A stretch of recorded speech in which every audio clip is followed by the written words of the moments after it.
took Sean Diddy Combs into custody. He's seen in this video entering the Park Hyatt Hotel in Midtown Manhattan with others when agents from Homeland Security Investigations approach and separate him. They place Combs under arrest and lead him out the front door in handcuffs. So yesterday, all over all social media pages, Cassie fought a lawsuit in New York City against Diddy. She's claiming she was stuck in a decade-long cycle of abuse when the news broke that Steve Harvey had started cooperating with the FBI following Diddy's shocking arrest. The celebrity world was thrown into chaos. The revelation was jaw-dropping. Steve Harvey, the king of daytime television, GMA game shows, and self-help books, had quietly been entangled in something much darker for years. It turns out that Steve might not have been just an innocent bystander or victim of Diddy's manipulations. He had become deeply involved in a web of deceit.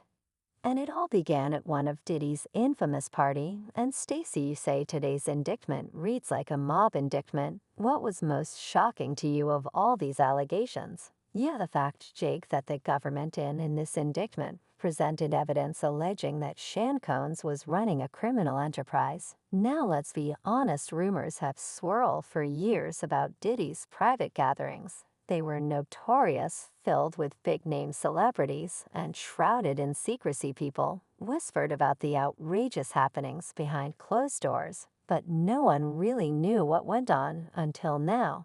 And here's the kicker: Steve Harvey was a regular attendee. Yes, the man who preaches about faith, family, and doing the right thing was knee-deep in Diddy's wild lifestyle. So what happened at these parties that would make a man like Steve risk everything to keep it quiet? Well, if he really was filming everybody's seat, I mean, he had a lot of people at those parties, right? The answer lies in the fact that Diddy was no ordinary host. According to insiders, he wasn't just throwing lavish parties for fun. He was collecting dirt on his so-called friends. At one particular event, Diddy allegedly caught Steve on camera in a compromising position. We're talking about secret cameras hidden everywhere, recording every move, with very, very serious and salacious allegations, including allegations that Combs had cameras throughout his home. These weren't just casual social gatherings. These parties were elaborate traps, and Steve, who had attended more than one, found himself on the wrong end of Diddy's lens. What exactly did Diddy capture? Well, the details are fuzzy, but the word is that it was something scandalous enough to keep Stephen L. for years. For those who don't know, Diddy has always had an eye for power. He knew that having leverage over powerful people was the ultimate insurance policy.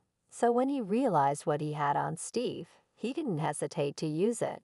And in this lawsuit, he claims that essentially P. Diddy was the Epstein of the rap industry. Reports have surfaced that Diddy blackmailed Steve for years, demanding favors and even a stake in some of Steve's lucrative business ventures. But here's where it gets even wilder. Diddy allegedly didn't stop at business deals. According to whispers making their way through Hollywood, Diddy demanded something even more unthinkable. Lori Harvey, that's right, Steve's own stepdaughter, was supposedly part of the twisted equation. Every aspect of her life. He's accused of frequently beating her and would hide her in hotel rooms for days until the bruising and signs of abuse were gone. It sounds unbelievable. But when you start to piece together the facts, it all fits. Lori, who was in her early 20s at the time, became a fixture at celebrity events around the same time. Diddy and Steve were reportedly locking horns behind the scenes. There were even rumors that Lori had been involved with Diddy romantically, rumors that both Lori and Diddy have denied, but they persist nonetheless. In any case, Diddy's hold over Steve wasn't just about money, it was personal. Diddy knew he had Steve right where he wanted him, and Steve wasn't in any position to refuse that. Clearly, there is a criminal investigation underway, and that they believe that there would be evidence of crimes in one or both of these homes. But why didn't Steve walk away? Why didn't he go public sooner? The answer might lie in how deep Diddy's influence went. If Steve had come forward, he would have had to face the fallout from the footage, whatever it was. And for someone like Steve, whose image is everything, the potential destruction of his brand was too great a risk. Steve built an empire around being the charming, wise, funny man. everyone could relate to, but behind that shiny exterior was someone who was terrified of losing it all, I think in federal court, and for these charges they would say it's routine. But in the public realm, this is very significant just from who we associate Diddy being and everything we've seen him do. Over the decades, like you said, this is quite the downfall to go from, we saw the mansions back in March that were raided by the feds. So to go from living in those mansions to being in the jail cell. The layers of manipulation go even deeper when you look at what Steve allegedly had to do for Diddy over the years beyond the rumors of L's involvement. Sources claim that Diddy used Steve's influence to solve legal issues, make connections, and even launder money through his businesses. It's hard to imagine someone like Steve, who is always preaching about the importance of ethics and values, being caught up in something so sinister. But the whispers have been growing louder. Steve wasn't just Diddy's friend, he was his pawn. He was the person Diddy would call when a problem needed solving, someone to clean up the mess without asking too many questions. And a lot of the alleged evidence that's been gathered in this case was from those 2 raids that were conducted on his personal homes in Miami and Los Angeles. And the indictment names that the things seized that day that he allegedly made videos of these performances as that have been named freak-offs. And here's the twist that really makes this story explode. Steve didn't just stay silent.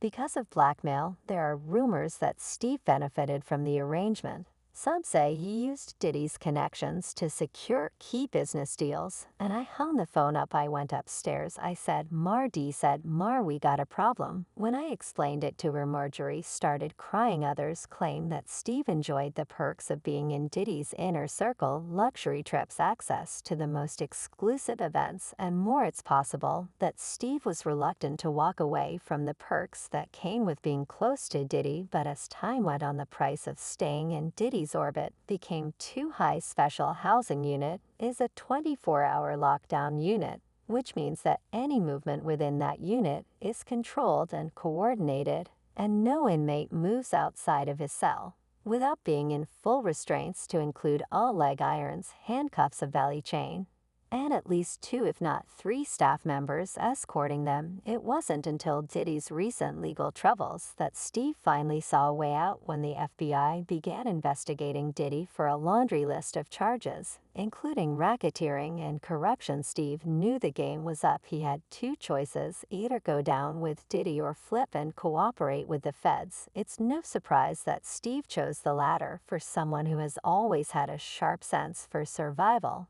this was the only move that made sense. By cooperating, Steve could protect himself from any legal fallout and try to salvage what was left of his reputation. But in doing so, he exposed just how far he had fallen from the image of the wholesome, family-friendly entertainer. Now, if the government is going to mandate that they are responsible for your well-being, they have to ensure the safety of your well-being. In one of the most shocking revelations, it was reported that Steve approached the FBI not long after Diddy's arrest. According to insiders, Steve painted himself as the victim, claiming that Diddy had coerced him into doing things he never wanted to do. He played the part of someone who had been backed into a corner, manipulated by one of the most powerful men in the entertainment industry. But let's be real here, was Steve really just a victim, or was he playing both sides all along? His decision to cooperate certainly raises questions about his role in all of this. Got the Diddy situation, where he jumps on a private jet, they say yesterday, and is on his way to the Cape Verde Islands. On the surface, it might seem like Steve had no choice with Diddy behind bars, and the full force of the law closing in. Anyone in Steve's position would have been looking for an escape route. But the truth is, Steve had been complicit for years. He knew exactly what Diddy was up to, and he chose to stay silent, whether it was because of blackmail or because he benefited from the arrangement. The fact remains, Steve was part of the problem.